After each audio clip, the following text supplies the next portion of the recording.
hello, hi, my virtual friend. What's happening? What's going on? Welcome. Happy Saturday.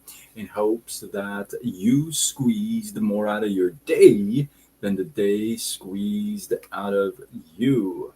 My name is Sean Zimi, and I welcome you to this live. What's going on?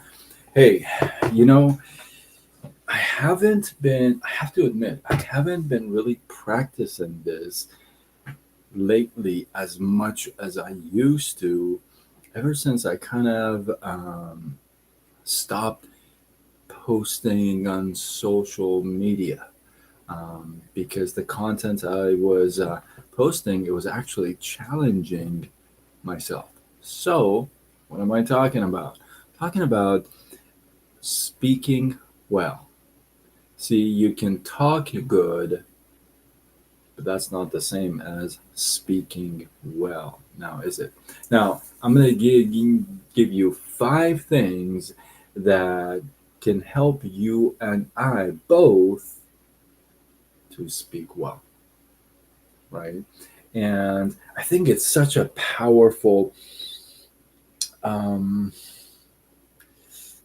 I don't want to say gift because it's not a gift, it's a powerful skill to be able to speak well and really attract the attention of your audience. So let's get into it. Number one, first thing to help you speak well is you want to read daily or nightly, in my case.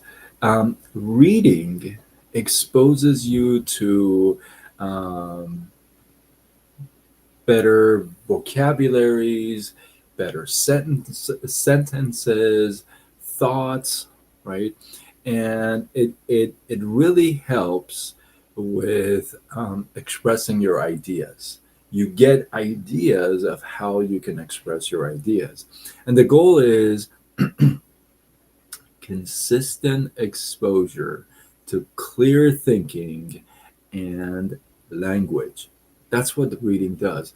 Now, I have been reading 10 pages a night. I just started again about 3 months ago. Yeah, 3 months ago it was actually. Yeah, it was. What day is today? 16? It was exactly 3 months ago.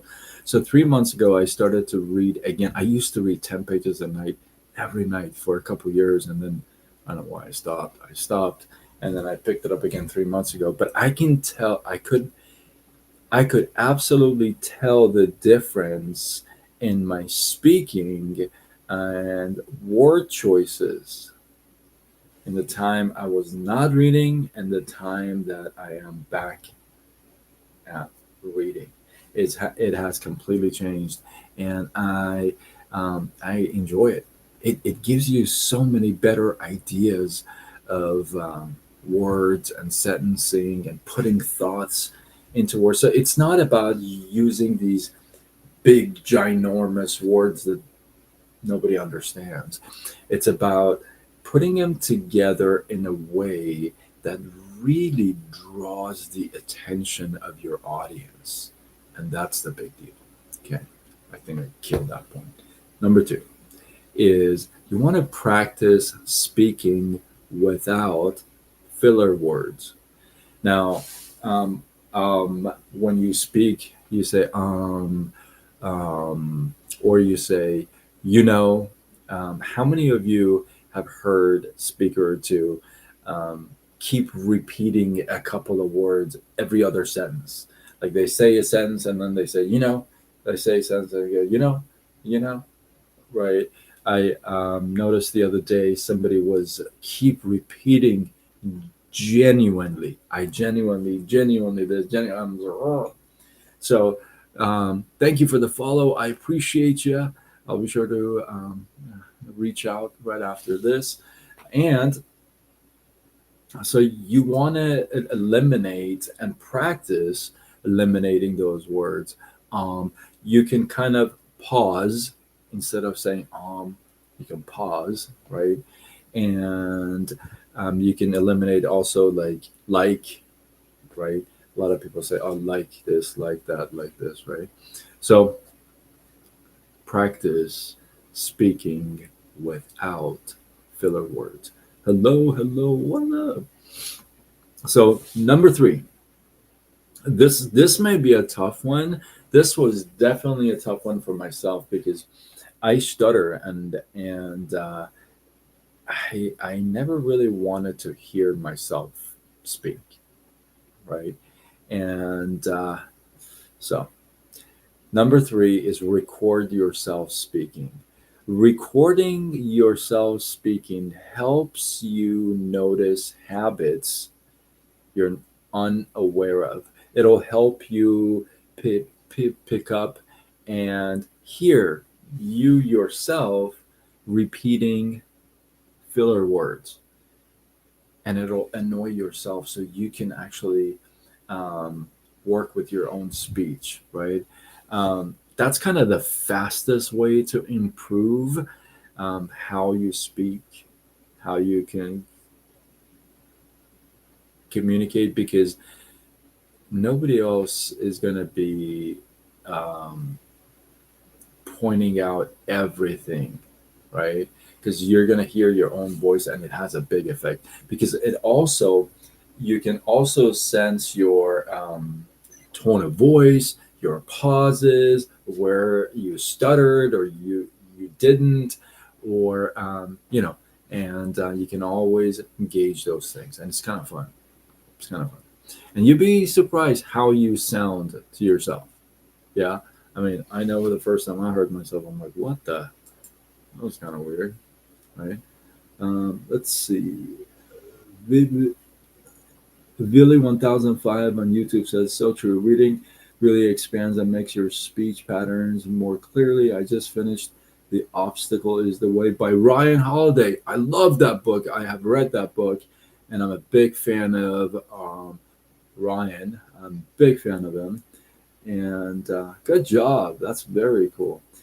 So you're into the Stoics. Very nice. And I'm now talking to my colleagues. Use of like hurts my ears. Yeah, very nice. I love this comment. I'm gonna have to show that. So Jeff Goldman. Hey, all right, I'll take it. It's all good, baby. It's all good. Um, so number four is listen to people who speak well. There's going to be people that you're going to catch and you're like, wow, they really speak well. They just capture the audience, and the way they put words together is just amazing. Well, yeah, you want to kind of follow those people and hear them out. Pay attention to the way they speak. Pay attention to where they pause. Pay attention to where they raise their voice, they calm down, right? So I love to hear speakers, and I love to hear speakers who speak well, right?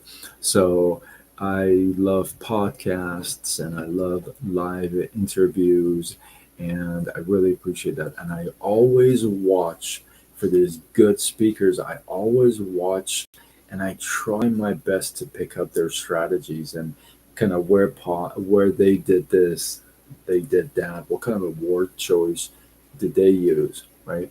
So pay attention to those things.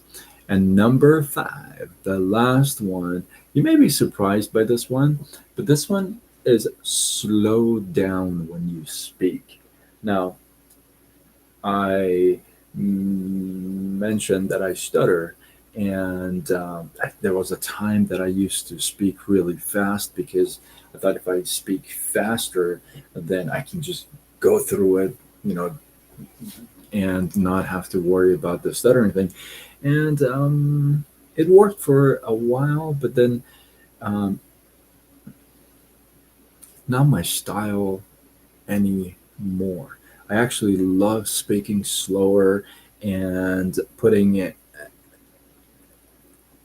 emphasis on certain words or phrases, and I just love to do that. I don't like to talk fast and you know, and so um, when you speak slowly on purpose, okay, it can instantly improve the clarity and makes what you say sound a lot more intentional and composed, right? It's not just blah, blah, blah, blah. Now, I have met some amazing speakers that speak at like 300 miles per hour. It's like, you know, and then I have met speakers, amazing speakers that speak slow and you can kind of understand their thoughts and words and sentences. And I kind of, um, if I had to, I would have to pick the slow speaking speaker. I like that a lot more. Not to a point where he or she puts you to sleep, but to a point where you actually can understand and have a second to think about the words and sentences. So let's wrap it up. Which one is your favorite? I'm curious. 5 things to do to help you speak well. One, read daily. Very nice. Practice speaking without filler words. 3, record yourself speaking. And then, yeah, go back and listen. Then, listen to people who speak well. That should be a given. That should be like real simple. And then slow down when you speak. So let me know in the comments which one is kind of your tough one to deal with. Hey, we all have that one that's like, "Ah, I can't speak slow, right? Or I, for me, the tough one is record myself and going back and listening to myself. Even though I do all these lives, for me to go back and listen to it, it's sometimes I'm not a big fan. So that's the tough one for me. Drop in the comments and let me know which one's tough for you. Maybe we can work on it together. And with that, hopefully you guys get some love, some inspiration, some value. I appreciate you. Drop your thoughts, your comments, your feedback below. If you're not connected with me, following me, subscribe to me, friend of mine, I don't know why not. I'm awesome. You can connect with me on multiple platforms: Facebook, Instagram, TikTok, YouTube, X, LinkedIn, Threads, and I go with Side Gig Sean. Hello from Japan. Oh, that is awesome. Good to see you. Welcome, welcome. I see you on TikTok. So, with that, if you feel like this is worthy of sharing, somebody else could get some value from it, like you have, tag them, share it with them. Let's go. And with that, I'm Sean Azimi. I'm somebody who helps folks make some extra money as a side business using the online space. If you like that idea, whether you're serious or curious, um, go to sidegigshawn.com and let's see if I can help you out. With that, I'm signing out until tomorrow when we do it all over again. Much love.